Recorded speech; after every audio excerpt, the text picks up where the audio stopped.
Hello and welcome to And That's a Fact, the podcast series where we take our opinions and turn them into definitive, objective fact. I'm Neil Adamson. And I'm Rick Papandrea. And today we are moving on with our ultimate Disney bracket. We are moving on into the classic bracket. This is all the films, all the Walt Disney Animation Studios films that came out, had feature releases, feature-length, theatrical releases, from 1930 or 1937, really, up until 1975. Yeah, these are the ones that Walt had a hand in, which to me is pretty, well, most of them. I mean, Walt passed in like 71, I think, something like that, late 60s. So anyway, these are Walt's movies, and he was, the genius visionary behind Disney. As much as Steve Jobs was a part of Apple or Zuckerberg is a part of Facebook, these were Walt's babies. So these are some of the classic ones. These are the ones that have lasted, and I'm excited to talk about them. Yeah, and it's really interesting looking at these films because so many of them we kind of see they're all kind of on a very similar level. Like, yeah, we seeded them based on their critical ratings, but on Rotten Tomatoes, but a lot of these films, for different people, it kind of is one of those things where it depends on, well, which VHS tapes did you have in your house? Right, yeah. Yeah, that's 100%. Because, I mean, these are the movies that our parents grew up with. These movies came out when, depending upon how old our grandparents are, I mean, Snow White and the Seven Dwarfs came out when my grandmother was 6. So, there are 3 or 4, probably not 5 generations, but 4 generations of people have grown up with these movies. And so it's going to be really hard to pick winners. But we did seed them based on their Rotten Tomatoes score. So we're being as objective as possible in that respect. Yep. And our first matchup is our number 1 seed, Pinocchio, versus the number 16 seed, the Aristocats. Yeah. Both of these movies, neither of these movies were ever my favorite as a kid. I liked the Aristocats, Cats. I liked Pinocchio, but they weren't my go-to ones. I think we kind of mentioned my go-to ones were Robin Hood. That was my go-to one, and to me, I don't remember the exact date it came out. I think it was this category, and it didn't make it, which makes me sad. But that was one of my go-to ones, probably more than almost anything. Is Peter Pan, though. That's another one. But so neither of these are my go-to. They're both great, have amazing animation, but it's been a long time since I've watched either of them.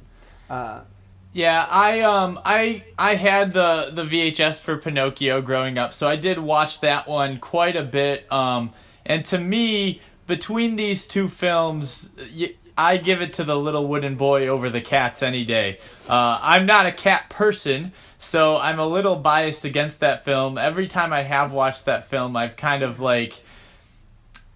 just feel some sort of anger towards some of the cats. Sure. Because they have that mentality that sometimes when you look at a cat, you think, you're thinking that, aren't you? That being, how can I destroy this object or thing? Yeah.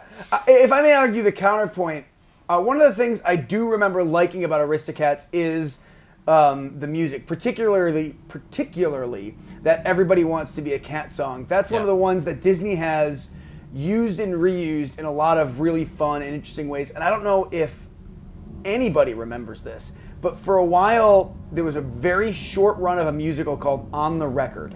And I got to see it in Minnesota, but I don't think it ever got to Broadway because it didn't do super well because there was very little plot. It was just, the plot was there was these 4 leads singing Disney songs in a recording studio with new sort of arrangements and stuff. So in order to like the show, you have to love Disney music, and I did. And they did an arrangement of Everybody Wants to Be a Cat that was, they bluesified it. That's a word, I guess it is now. Even more than it is in the movie, and it's just I love that arrangement of it. So and Pinocchio's got some great songs too. But no strings. To me, no strings like that. To me, that's just, it's such a brilliant song, and I mean, and that's also Is that A Dream Is a Wish Your Heart Makes? That's that one, right? That's Yep, one of those yep, class with like Jiminy Cricket. Yeah. So I mean, they're both great. It's hard to even like the 16 seed is still a great movie. So this is going to be a difficult bracket. But if I have to guess, because again, like the previous videos, I don't know the results. I'm going to probably give it to Pinocchio and just assume the 1 seed over the 16 seed in this case. But neither would surprise me, to be honest. Well, the little wooden boy is going to Pleasure Island. He takes it 70% for Pinocchio, over 30% for the Aristocats. So Pinocchio will be moving on to round 2. That makes sense. So moving on to our next match, we have the number 8 seed Bambi going up against the number 9 seed The Lady and the Tramp. You want to know something awesome about Bambi? I think it's the American Film Institute's list of 100 greatest cinema villains.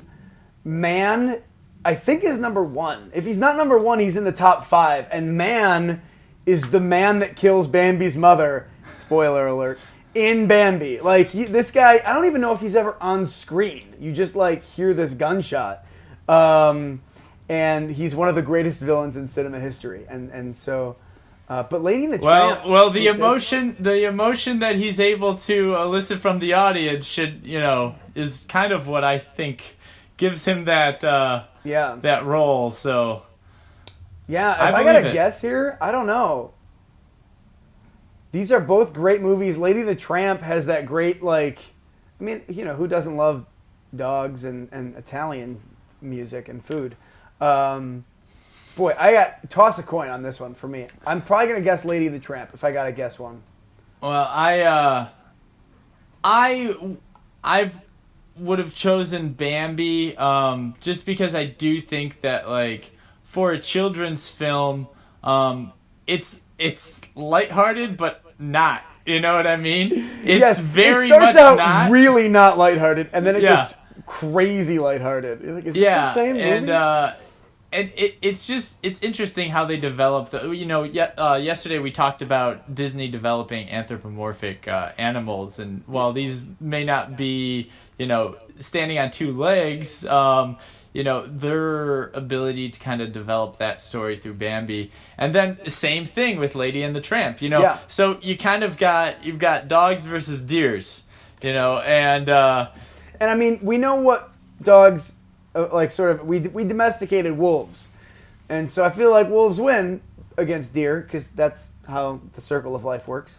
But I don't know who's the winner. Well, the winner for this one is Lady and the Tramp. The number 9 seed takes it 60% over 40%. It was a close one, but that's what you kind of expect from an 8 seed versus a 9 seed. And Lady and the Tramp did end up coming out on top.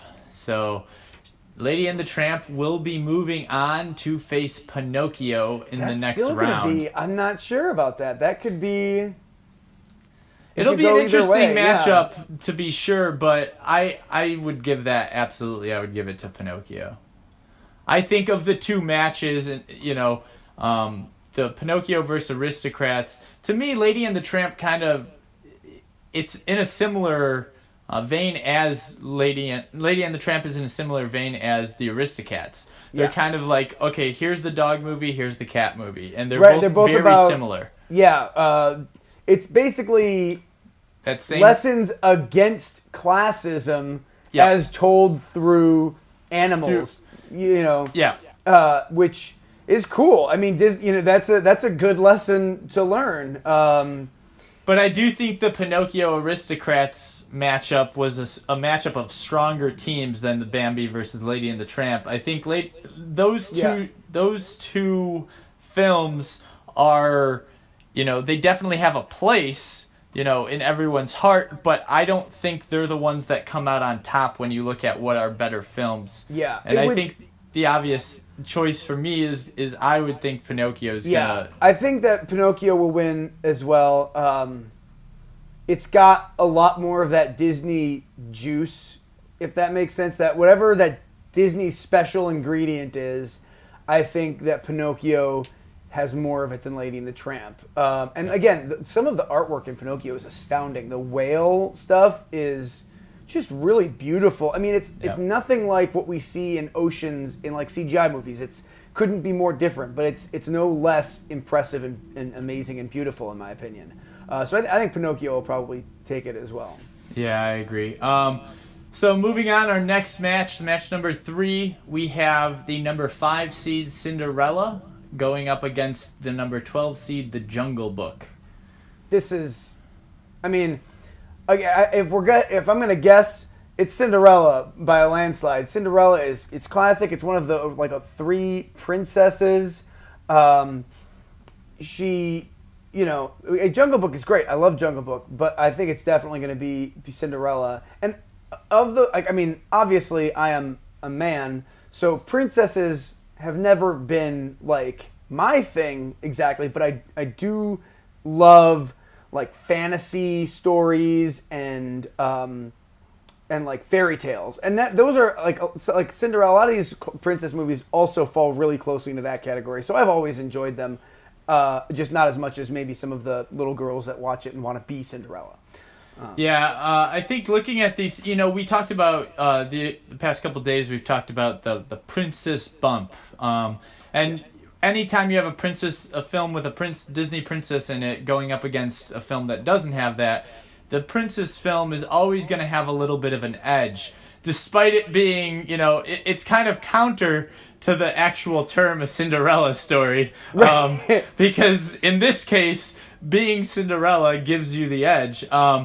But yeah, I mean, looking at these 2 films, I do think that this is a similar situation of, the classic boy film versus the classic girl film.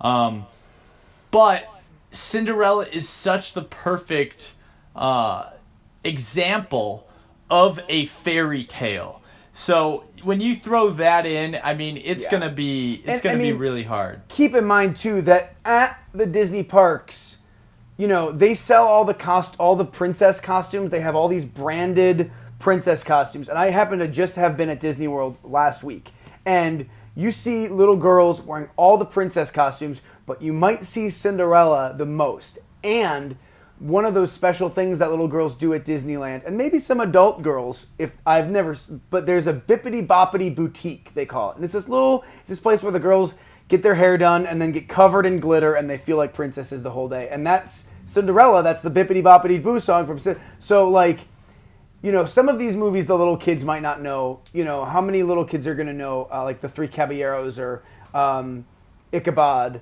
but they know Cinderella for sure, and it's definitely that's going to be one of the strongest contenders in this bracket for sure. Absolutely.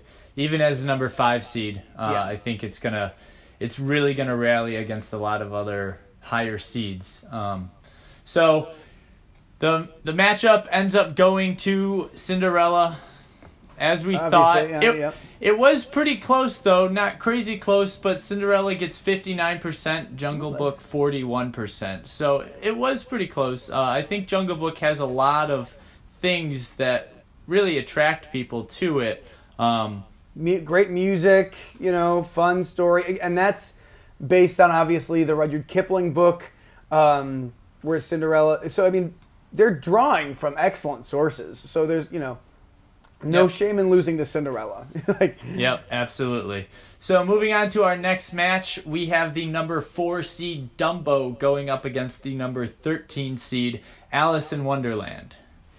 Yeah, this is an interesting one for me. I was never the biggest fan of either of these movies. My mom loves Disney. We had probably all of these VHS copies, but I don't remember wearing these out nearly as much. Part of the reason is in Dumbo, there is that legitimately terrifying drunk LSD sequence, which you maybe forgot about, but look it up. Look up the Pink Elephants on Parade song, because it'll mess you up, especially if you're 4.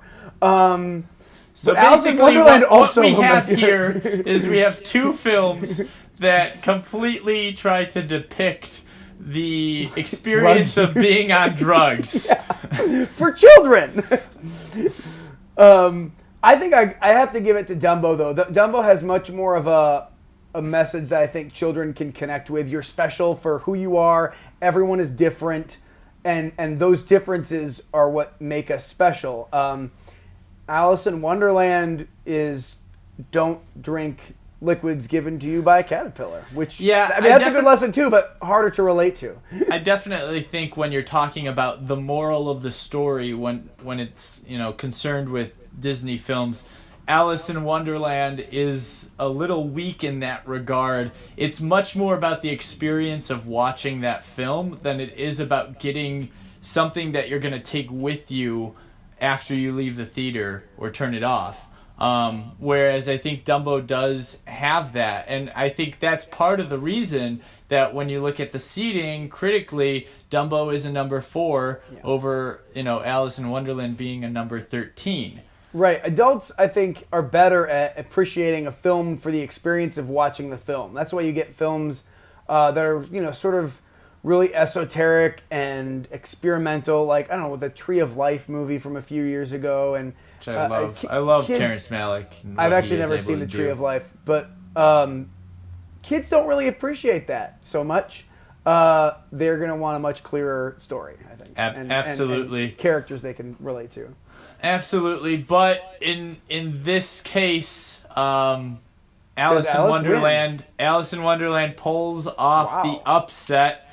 This is probably the biggest upset that we've had so far out of any of these matches. Yeah, I think so. Alice takes it over the friendly elephant 65% to 35%.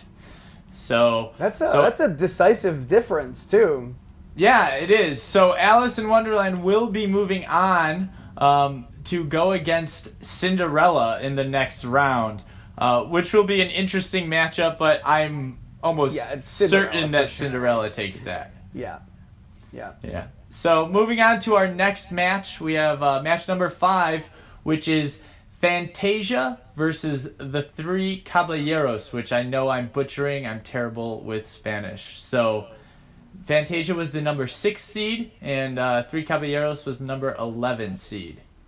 Yeah, I've lived in Los Angeles now for 5-6 years. I still don't speak any Spanish, so please forgive our pronunciation of caballeros. At least I'm not saying caballeros, which is what I would have said when I arrived in Los Angeles.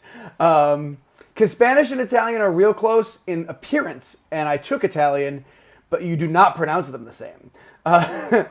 So, in this, I think I got to give this one to Fantasia, actually. I don't think I've ever seen the Three Caballeros. I'm not sure anyone has seen the Three Caballeros. My understanding is that whole movie came about because Walt and his team, it was the middle of World War II. They didn't have a huge budget for production and animation, and they basically took a trip to Mexico to kind of get inspired. Took a lot of raw live-action footage and then animated Donald and these 2 other duck characters over their the live-action footage to tell a story of these Three Caballeros. So I don't think I've ever seen it. Yeah, I have not seen this film, and I think that is its biggest, the biggest thing that it's having to fight in this matchup, because Fantasia is pretty well known, even though it might not be one of the bigger films, because as we talked about with Fantasia 2000, it is it doesn't follow a linear narrative, but it is much more well known than I think the Three Caballeros is, and that film came out like you said, it was one of Disney's very early feature-length animated films. And I just looked this up because I knew it existed, but I couldn't remember. There's that terrifying demon-y gargoyle. Like, he has a name, and it's Chernabog, and I just looked it up. But I knew he had one because he is such an iconic part of, like if you watch if you go to the parks or see some kind of clips of Disney through the ages, like, all the different great Disney movies that have existed, you're either going to see those dancing hippos with the tutus or Chernabog, both of which are from Fantasia. So even it doesn't have a traditional narrative structure. I think that, especially the original Fantasia, is still very much in the iconography of Disney. And so I got to give it to Fantasia over the Three Caballeros. And again, it also introduces kids to classical music, which I think is cool. Yeah, So, I think name recognition alone is really what helps this matchup along. And Fantasia does take this one 83% to 17%. Not a big surprise, that margin, in my opinion. As we said, these are both two films that, while they may be classics, they're not necessarily the most remembered.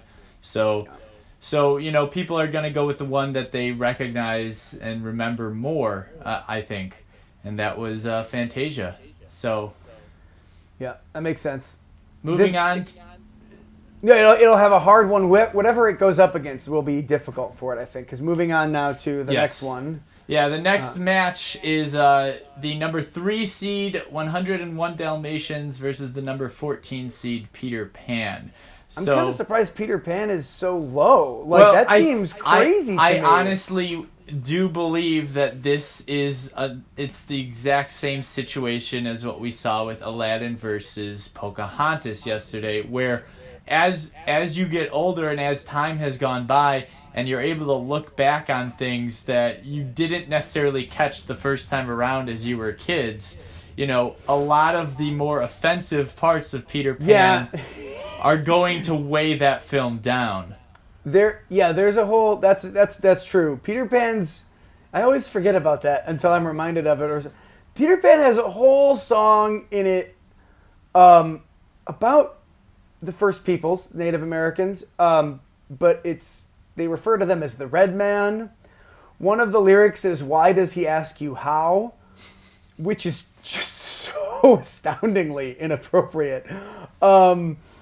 So yeah, I mean, I guess that's a pretty legitimate reason for its 14 seed. I will say this though, Peter Pan is one of those ones that shaped me, that I watched over and over and over again, and just his sort of carefree, cavalier attitude has stuck with me forever. So I probably like Peter Pan more, or at least I like the memory of Peter Pan more. Yeah, I have to agree. I think that the whole message of that film about, like you said, the carefree attitude and the idea of how lucky you are to be a kid because you have those opportunities to live carefree and to just enjoy life.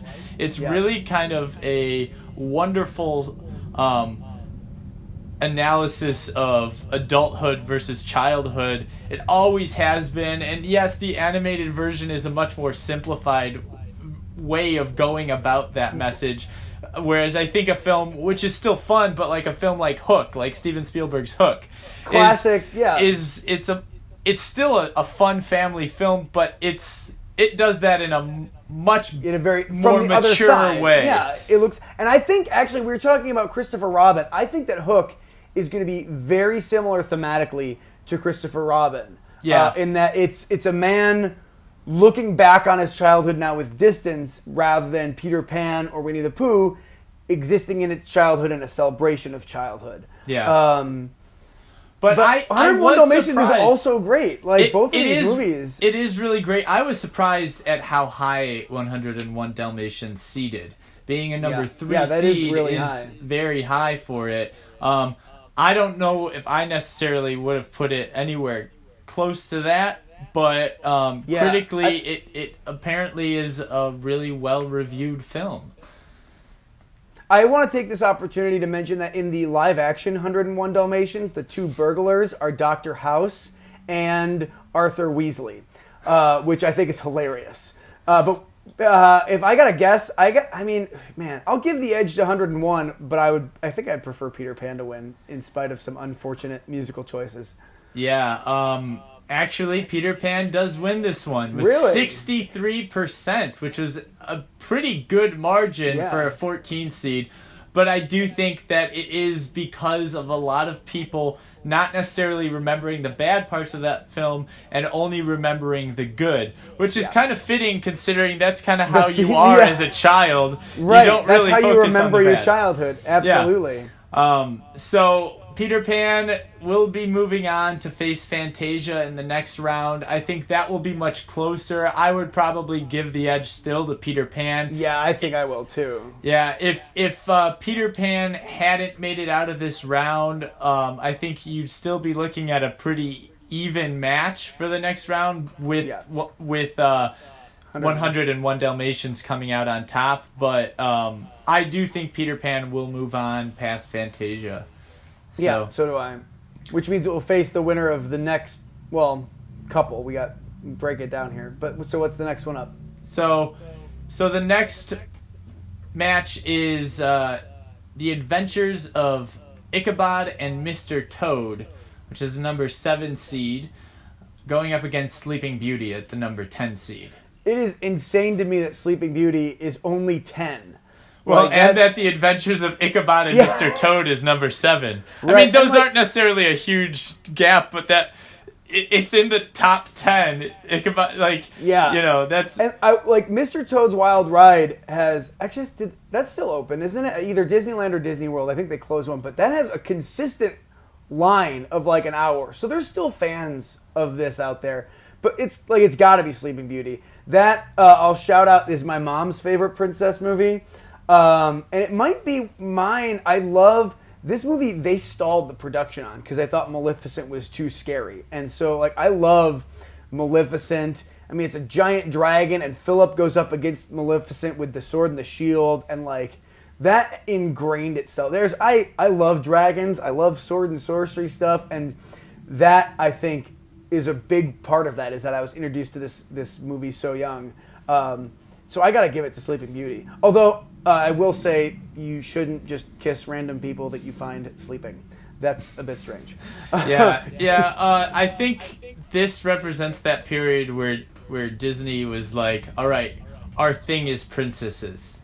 Right. They had Snow White, they had Cinderella, Sleeping Beauty. This was that golden age of princesses. They were all very kind of two-dimensional, but they were making them money, and they were just going to keep going back to that.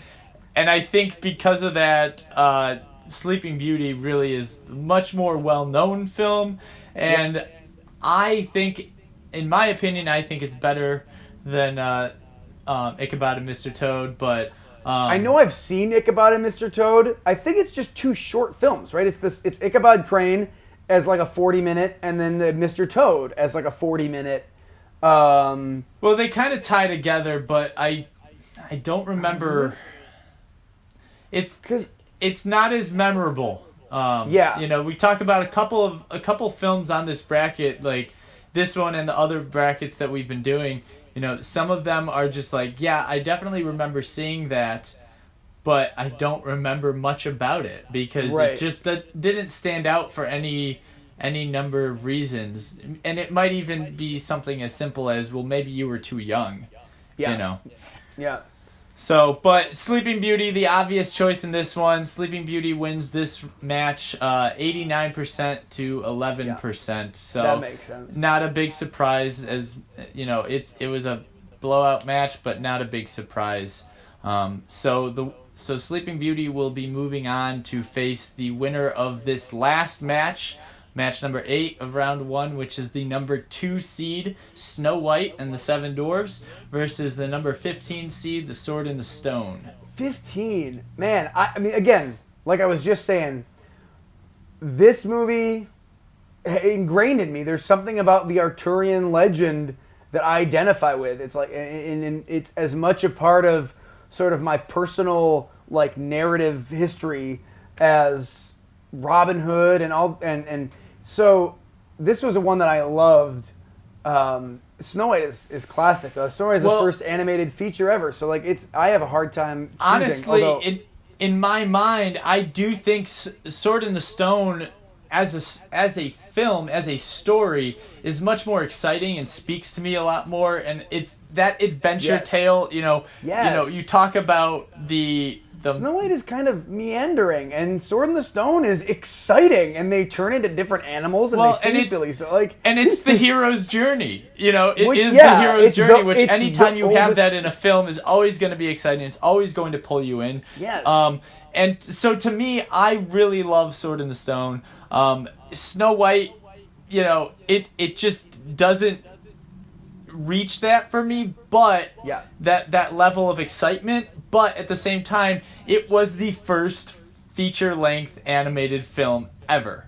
Right, So, and again, if we talk about that princess bump, I think this is another good example of the sort of the movies that are designed to go after girls as their target audience and young boys as their target audience. which you see a lot in the contemporary bracket and in the classic bracket. But what I love about like the post-millennial and the Disney bracket is you get away from that. You know, Yeah. you get out of those kind of, well, this is a movie we're going to just solely market at boys, and this we're going to solely market at girls. And we're going to find the similarities, you know, within everyone and speak to what's inside of every kid and Right. adult, you know, not just one group or one Right. demographic. Yeah. At the same time, I think that there's nothing wrong with saying this is a princess movie. Young girls are going to love it. Some young boys might love it, but like it's a princess movie. It doesn't need, you know, it's okay. But I assume Snow White took it. I mean, I can't imagine it didn't. As much as I love Sword in the Stone. Yeah. Unfortunately for you and I, Snow White does come out on top as expected as the number 2 seed. 62% to 38%. That's actually pretty close, though. I think I voted for Sword in the Stone on this. You know, It's like, it is close, but it's about what I would hope it would get. Yeah. But I didn't necessarily expect Sword in the Stone to get as much as it did, but I was hoping. right. You know? Yeah. That's like I said. It's such an important for me personally. I think for just that hero's journey. But again, it's Snow White. Yeah. Snow White is iconic, especially if we're talking about film history. Snow White is arguably one of the most important animated films ever made. Oh, absolutely. You could even say the most important because it opened the door to that world of filmmaking in such a way that, you know, people took it seriously. The people called this movie Disney's Folly. Oh, nobody's going to want to sit through a feature-length cartoon. Didn't it take, how many years did that film take? I remember reading something that it took, like, a ridiculous amount of time. Like, something like 8 years or something. Oh, yeah, I'm sure. And then it won the Oscar. Yeah. Like that if that doesn't legitimize this as an art form, I mean, and now, you know, animated movies are $1 billion industry easy, and it's just like because of Snow White. So and the just risks because I don't, that it was willing to take, and exactly, that Walt was willing to take, Walt specifically, that he saw the future of animation in filmmaking, and that you know, he pushed ahead. Yeah, of all of Walt's truly visionary moments, of which there are several, this is probably the biggest. Yeah, and so just because I'm not a big fan, like I don't enjoy watching this movie, doesn't mean I can't acknowledge the significance of this movie. Absolutely, and that's one of the things about these brackets is that ultimately you get to vote based on your preference. Which film do you enjoy more?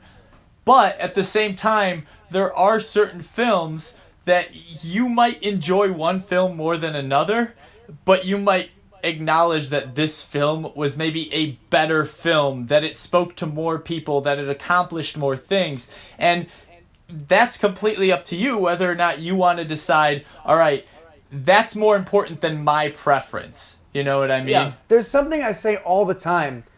You can like a bad movie. It's easy to enjoy bad movies. And you liking a movie doesn't mean that, you know, it's bad or it's good. That's independent. As an example, one of the most commonly said best movies ever is 2001: Space Odyssey or Citizen Kane. They're both amazing movies. I've seen them both. They're great. I don't love them, though. They're slowish. Yeah, they're not the kind of films that you put in when you want to just, like, relax. Like, they are an event. You know what movie I put in sometimes to relax? Batman and Robin. Freaking Joel Schumacher. It's not anywhere near as good as Citizen Kane, but I enjoy it way more. This week on And That's a Fact, Rick compares Batman and Robin to Citizen Kane. Hey, one of those movies is wildly enjoyable, and one of them is one of the most important movies ever made. You can like them both. You can decide which one. No, you can't. One of them is better, but you can still like them. So going on to our next round, we will be seeing our first match will be Pinocchio versus Lady and the Tramp. I think that'll be Pinocchio, I'm going to guess. Yeah, I'm going to give the edge to Pinocchio on that one. Second match will be Alice in Wonderland versus Cinderella. And again, that's going to be Cinderella. That goes to Cinderella. Technically, I think Alice is, if you look up like the official Disney princesses, I think Alice is in that group. Yeah. But Cinderella is going to have a princess bump over Alice. Absolutely. For sure. Especially because just recently they did the live action Cinderella a couple years ago, which I really liked. So I think it'll be Cinderella over Alice. Yeah, and then we have Fantasia up against Peter Pan. I would give the edge to Peter Pan, but I think that one will be pretty close. And then our last matchup, of course, is the Juggernaut Princess matchup of Snow White versus Sleeping Beauty. That will be a tough one, but I think it'll be Sleeping Beauty, to be honest. Really? Yeah, in part because, again, I think that's a more exciting, more entertaining movie, and I think that it has more of a following. Despite Snow White's importance, as we were just saying, I think that Sleeping Beauty is only slightly less important, but significantly more enjoyable. And Sleeping Beauty, Aurora, is far more interesting as a character than Snow White is. Snow White's biggest, most defining character trait is that she's pretty. Sleeping Beauty's is that she likes to make wool, I guess. Well, I think one thing that you always have to take into consideration with any of these Disney films, and with most, like comic book films and a lot of films in general, is how good is the villain in the film, because that's what's really going to push a lot of people over the edge when they get down to the tough decisions. And in this case, I do think Snow White and Sleeping Beauty both have great villains. Yes, but it's the Evil Queen and Maleficent, but they're both awesome. But I think the difference is we know Maleficent a lot more because of more recent years and because of the film that came out, the live action film, and if we mention again, if we go to the parks and talk about what's more prevalent at the parks. Both Disneyland and Disney World have Fantasmic, which is an awesome evening show starring Maleficent as a giant dragon. And both of the shows have the 3 o'clock parade now has a clockwork sort of steampunk Maleficent dragon that breathes fire. So I think Maleficent is more commonly known. I do, but I also, as I was saying that, I remembered we do get in Snow White and the Huntsman, the film that came out not too long ago. We do get a view of that side too for that film. True.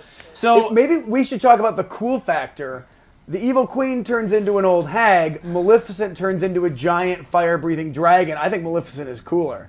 Yeah, I would have to agree with that one. So that will be an interesting match for sure. Definitely. A lot of these matches in the next round are going to go on to I think become some really, really tough matches as the bracket breaks down. That is pretty much it for this bracket. Tomorrow we will be going over the Pixar bracket, which I know a lot of you guys are really excited about. Voting. That will be our hardest bracket yet, I think. Yeah, I think there are a lot of really close matches in that one, and they're only going to get tighter and tighter as we go on through the different rounds. So, I think today we saw more upsets than we've seen. The first two brackets that we covered were pretty much what we expected. They kind of fell in line with what the critics said too. This matchup, we got some upsets. So stuff's starting to get kind of exciting, and I think I wonder if part of that is because the first two brackets we did were recent enough that everyone has their own opinions. With this older bracket, the cream, like everyone sort of like everyone's let it settle. Yeah, exactly. Like, so, I think you're much more likely to be passionate about stuff that is newer than stuff that's older. Yeah. But that being said, Pixar is some of the newest films that are out, and I think that one is going to have some really, really difficult matches. So we're excited to cover that, to take a look at the results of that one tomorrow and go over those. But if you want to get involved with us and you want to be voting on these matches, the round two... we hope you want that. If you're watching this, we hope that means that you're interested in doing that, unless you're watching these after voting has already ended. Yeah, if you're watching these like 3 years from now, too bad, so sad, you can't vote. But you can still enjoy the discussion. Right. So, but definitely go and find us on Facebook, search it, and that's a fact in the bar, or just follow the link below and find our Facebook group. That's where all the polls are going to be. Depending upon when you see this, either the next round 2 of polling will be happening, or maybe a second or third round. But try and get in there and vote before like the final 4, because that's when it's going to get really hard. Also, if you want to see more of this stuff, you need to give us accolades, because we are people fed by love. So like these videos, comment on them, tell us if you think people were wrong or stupid, or if we're stupid. Actually, please don't tell us that. We are very fragile egos. But like and subscribe and do all the YouTube stuff. You know, it's not your first day on YouTube. And engage. We want to talk. We want to talk about these movies. So comment, and we'll be in the comments and stuff. And absolutely, we're looking for you. Absolutely. Thank you so much, and we will see you next time. Yeah, that's a fact.